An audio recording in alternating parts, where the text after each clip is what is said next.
నా దేశానికి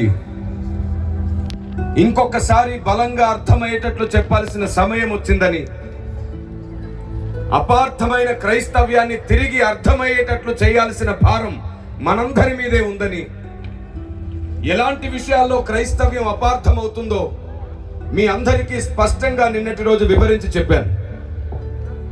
అంత మాత్రమే కాకుండా మన ఆత్మీయ జీవితంలో చాలా ముఖ్యమైనది, మనకు శ్రమ కలిగినప్పుడు, మనకు బాధ కలిగినప్పుడు దాన్ని తొలగించు ప్రభువా అని అడగకుండా దాన్ని ఎదిరించే విశ్వాసం నాకు ఇవ్వు ప్రభువా అని మీరు అడగాలి అని నిన్నటి రోజు మనం నేర్చుకున్నాం. నిన్నటి రోజు క్రైస్తవ వ్యతిరేకులు మనల్ని అడిగే ప్రశ్నలు ఎలా ఉంటాయో వాటికి ఎలాంటి సమాధానం చెప్పాలో నిన్నటి రోజు నేర్చుకున్నాం. ఈ పూట అంతకంటే మరి విశేషమైన సంగతిని మనం నేర్చుకుందాం.